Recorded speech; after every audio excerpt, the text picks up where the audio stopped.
हाँ जी, नमस्कार मेरे प्यारे बच्चों। मैं रितेश सर एक बार फिर से स्वागत करूंगा आप सभी प्यारे छात्रों का आपके अपने प्यारे और भरोसेमंद प्लेटफॉर्म नर्सिंग एकेडमी में। दोस्तों, अगर आपका डीबी यानी डॉक्यूमेंट्स वेरिफिकेशन हो चुका है तो अब आगे जो सबसे इंपॉर्टेंट प्रोसेस होने वाला है वो है ऑब्जेक्शन प्रोसेस यानी रेज ऑब्जेक्शन लिंक। ये अब एक्टिवेट होगा। तो आज के इस वीडियो में ना हम लोग बिल्कुल आसान भाषा में समझेंगे कि ऑब्जेक्शन लिंक क्या होता है, इसमें क्या क्या करना होता है, किन बच्चों को ध्यान देने की जरूरत है और कौन कौन से डॉक्यूमेंट्स मांगे जा सकते हैं, और अगर गलती सुधार नहीं पाए तो क्या होगा। तो इस वीडियो को पूरा जरूर देखना है। तो दोस्तों, आखिरकार अब डीवी यानी डॉक्यूमेंट्स वेरिफिकेशन की जो प्रक्रिया है वो पूरा कंप्लीट हो चुका है।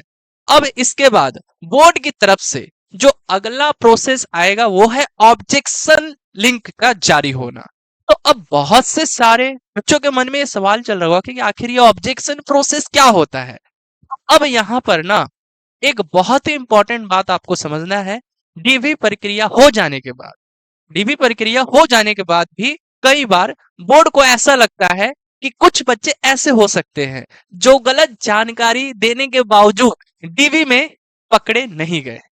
मतलब गलत डॉक्यूमेंट्स अपलोड किया होगा लेकिन बच गए, नेम डीओबी या कैटेगरी में गलती होगा, गलत सर्टिफिकेट लगाया होगा, या फिर किसी अन्य जानकारी में मिसमैच होने के बावजूद भी वो डीबी में क्लियर हो गए। बात समझे यहाँ पे। बात ये है बेटा कि होता क्या है यहाँ पर, डीवी प्रक्रिया हो जाने के बाद भी ना कई बार बोर्ड को ऐसा लगता है कि कुछ बच्चे ऐसे हो सकते हैं जो गलत जानकारी देते हुए भी डीवी में नहीं पकड़े गए, मतलब डीवी में भी पास हो गए, है ना। ऐसी स्थिति में बोर्ड जो है एक बार फिर से सभी डॉक्यूमेंट्स को रीचेक करता है। इसीलिए बोर्ड की तरफ से जो है ऑब्जेक्शन लिंक यानी रेज ऑब्जेक्शन प्रोसेस करवाया जाता है, ताकि जिन बच्चों के डॉक्यूमेंट्स में कोई गलती, मिसमैच या फेक इंफॉर्मेशन पाई जाए तो उन्हें फाइनल मेरिट लिस्ट से बाहर किया जा सके। ठीक है। तो दोस्तों, अब यहां पर एक बहुत ही जरूरी बात समझ लीजिए। डीवी होने के बाद बहुत सारे बच्चों को रीमार्क मिला है, बहुत बच्चों को मिला होगा, रीमार्क्स मिला है। तो इसे आप एक तरह से दूसरा मौका भी समझ सकते हैं। ठीक है, मतलब अगर आपका डीबी हुआ, ठीक है, अगर आपका डीबी हुआ है और आपको भी अगर रीमार्क्स मिला है, ठीक है, आपको भी अगर रीमार्क मिला है तो इसे आप दूसरा मौका समझ सकते हैं।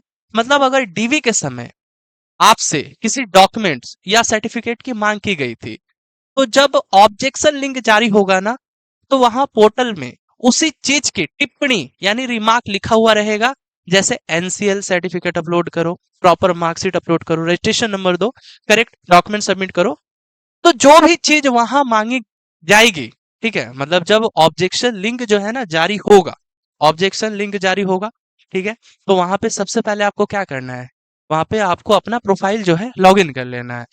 प्रोफाइल लॉगिन करने के बाद हो सकता है वहां पे टिप्पणी जैसा लिखा हुआ आएगा, स्टेटमेंट लिखा हुआ आएगा कि हाँ आपसे एनसीएल मांगा जा रहा है तो एनसीएल अपलोड कर देना है, मार्कशीट अपलोड मांगा जाएगा तो मार्कशीट अपलोड कर देना है, रजिस्ट्रेशन नंबर का जिक्र होगा तो रजिस्ट्रेशन नंबर दे देना है, करेक्ट डॉक्यूमेंट सबमिट, मतलब कोई भी डॉक्यूमेंट मांगेगा तो वहां पे जो है अपलोड करके सबमिट कर देना होगा।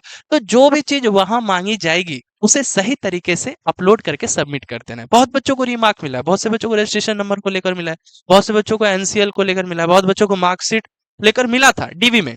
तो उन बच्चों के लिए एक अच्छी अपॉर्चुनिटी रहने वाली है कि जब ऑब्जेक्शन लिंक जारी होगा तो प्रोफाइल को लॉगिन करना है और वहां पे लिखा हुआ भी रहेगा टिप्पणी में, ठीक है, तो आपको जो है वहां पे अपलोड कर देनी होगी। ठीक है, आ रही बात समझ में। अब बहुत सारे बच्चे ऐसे भी हैं जिनसे छोटी मोटी गलतियां हुई थी, जैसे फादर नेम फॉर्म अप्लाई करते समय हो सकता है फादर नेम की स्पेलिंग गलत हो गई हो, मदर नेम की स्पेलिंग गलत हो गई हो, डेट ऑफ बर्थ में छोटा सा एरर आ गया हो, है ना, या कोई माइनर करेक्शन। लेकिन अगर डीवी के दौरान ही उस चीज का सुधार हो चुका है, मान के चलिए फॉर्म अप्लाई करते समय, ठीक है, होता है ना कभी कभी फादर का नेम गलत फॉर्म अप्लाई करते समय हम लोग दे देते हैं, मदर का नाम, ठीक है, तो वो तो फॉर्म अप्लाई समय आपसे गलती हो गई, ठीक है। लेकिन अगर डीवी के दौरान उस चीज का सुधार हो चुका है, उसके बाद भी अगर आपको डर लग रहा है ना कि कहीं दोबारा प्रॉब्लम ना आ जाए, ऐसे बच्चों को हम बता दें घबराने की जरूरत नहीं है, क्योंकि वहां पे आपका करेक्शन हो चुका है। ठीक है, क्योंकि जिस चीज का करेक्शन पहले ही हो चुका है वह चीज आपको ऑब्जेक्शन लिंक वाले पोर्टल में दोबारा नहीं दिखाई देगी। ठीक है, तो आपको घबराना नहीं है। हो सकता है फॉर्म अप्लाई करते समय कोई भी चीज का गलती हो गया हो छोटा मोटा, तो लेकिन जब आप डीवी में गए थे तो उस चीज का सुधार कर दिया गया है, भले रिमार्क्स दिया गया है लेकिन सुधार हो चुका है। तो अब ऐसी स्थिति में आपको घबराने की, परेशान होने की जरूरत बिल्कुल भी नहीं है। मतलब अगर बोर्ड ने आपका करेक्शन एक्सेप्ट कर लिया है तो फिर उस मामले में दोबारा कुछ करने की जरूरत नहीं पड़ेगी। ठीक है, ठीक है। तो देखिए बेटा, जब बोर्ड को किसी कैंडिडेट के डॉक्यूमेंट्स में अगर मैं आपसे पूछूं कि बेसिकली रेज ऑब्जेक्शन होता क्या है, रेज ऑब्जेक्शन बहुत बच्चों को नहीं पता होगा। ठीक है, तो हम यहाँ पर आपको बता दें ये रेज ऑब्जेक्शन, ठीक है, रेज्ड ऑब्जेक्शन ये होता क्या है। ठीक है, वैसे तो मैंने बता दिया लेकिन एक बार मैं फिर से आपको बताना चाहूंगा। ठीक है, जब बोर्ड को किसी कैंडिडेट के डॉक्यूमेंट्स में कोई गलती, कोई मिसमैच या कोई क्लैरिफिकेशन चाहिए होता है तो बोर्ड एक बार फिर से मौका देता है। उसके लिए आपको अपने प्रोफाइल को लॉग इन करना होता है, फिर एक लिंक जारी होगा। ये लिंक कब तक जारी होगा? ऑब्जेक्शन लिंक, ऑब्जेक्शन वाला ये जो लिंक है रेज्ड ऑब्जेक्शन वाला, ये कब तक आएगा? क्योंकि डीबी तो हो चुका है, वो भी हम बताएंगे।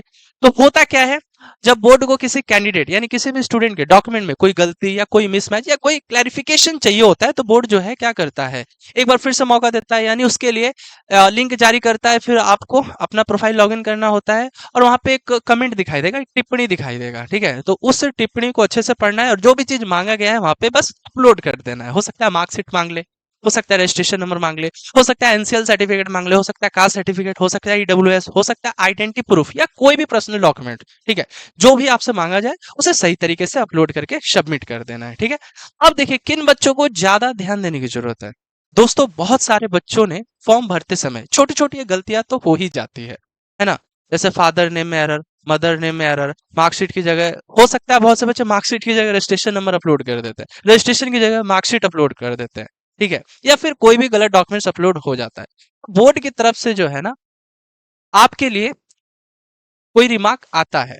ठीक है, बोर्ड की तरफ से जो है एक रिमार्क आएगा, मतलब एक टिप्पणी आएगा बोल सकते हो, जब आप रेज ऑब्जेक्शन वाले लिंक पर क्लिक करोगे। ठीक है, अगर मान के चले फॉर्म अप्लाई करते समय होता है ना, फॉर्म अप्लाई करते समय मार्कशीट की जगह हमने रजिस्ट्रेशन नंबर अपलोड कर दिया, रजिस्ट्रेशन की जगह मार्कशीट या कोई भी मतलब गलत डॉक्यूमेंट, तो होता क्या है, ठीक है, बोर्ड की तरफ से टिप्पणी आएगा। जैसे ही लिंक पे क्लिक करोगे तो एक टिप्पणी आएगा, तो उसमें घबराने की जरूरत नहीं है ना। बस अपने प्रोफाइल को लॉगिन करके ध्यान से उस स्टेटमेंट को पढ़ना है और जो जो डॉक्यूमेंट्स मांगा गया उसे सही तरीके से अपलोड कर देना है।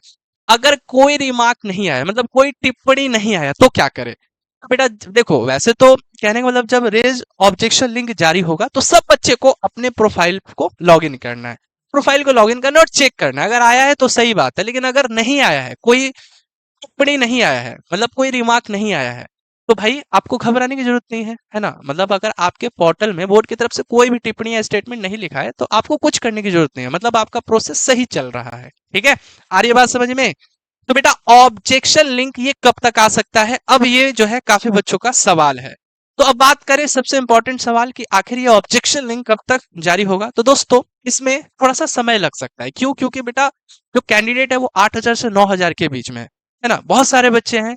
ठीक है, हो सकता है डीवी के दौरान शायद पकड़ में नहीं आए हो, बहुत सारे बच्चे डीवी के दौरान में पकड़ में नहीं आए, लेकिन ये ऑनलाइन प्रोसेस होगा तो इसमें भी बहुत से बच्चों को छाटेगा वो। ठीक है, तो कहने का मतलब यहाँ पे बोर्ड क्या करता है, बाद में फिर से एक बार फिर से जो है सभी बच्चों के डॉक्यूमेंट्स को दोबारा वेरीफाई करता है।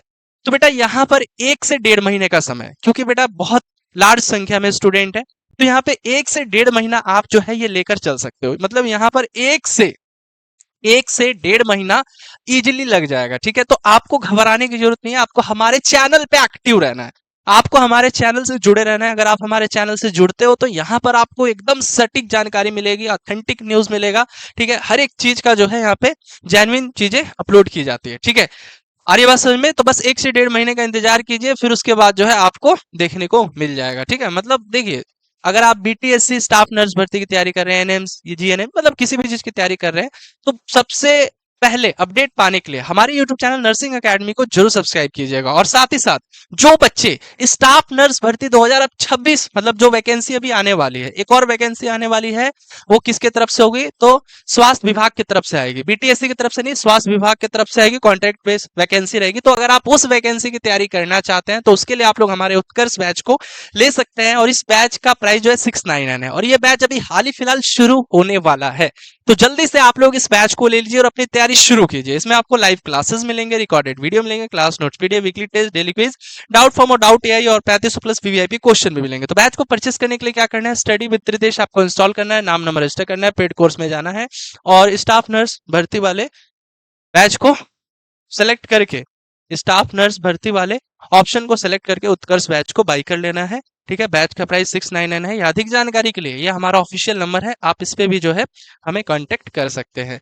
या फिर अगर आप बीएससी नर्सिंग पास आउट है, जीएनएम पास आउट है ना, अगर आप बीएससी नर्सिंग पास आउट है, जीएनएम पास आउट है, लेकिन अगर आप नॉसेट 11 की तैयारी करना चाहते हैं, प्री और मेंस दोनों की तैयारी करना चाहते हो, तो उसके लिए हमारे पास उत्सव बैच है। इसका प्राइस 1299 है। इसमें भी आपको daily live classes, recorded video, notes, PDF सभी चीजें मिलने वाली है, वीकली टेस्ट, डाउट एआई। ठीक है, और साथ ही साथ ये सब क्लासेस के बाद आपको कुछ सेलेक्टेड क्वेश्चन का बुकलेट सीरीज भी दिया जाएगा, 3500 क्वेश्चन होंगे, तो उसके लिए 1299 प्राइस है। इस बैच को भी परचेस कर सकते हैं। तो इसके लिए क्या करना है, इसके लिए भी स्टडी विद रितेश आपको इंस्टॉल करना है, नाम नंबर रजिस्टर करना है, पेड कोर्स में जाना है और पेड कोर्स में जाने के बाद वहां पे नॉर्सेट 11 आएगा, नॉर्सेट 11 पर क्लिक कर देना है और फिर उत्सव बैच को परचेस कर लेना है 1299 में। ठीक है, तो चलिए बेटा, जैसे ही कोई न्यू अपडेट आती है, न्यू इन्फॉर्मेशन आएगी तो मैं फिर से पहुंचूंगा एक नई वीडियो के साथ। तब तक के लिए इस वीडियो में इतना ही। धन्यवाद।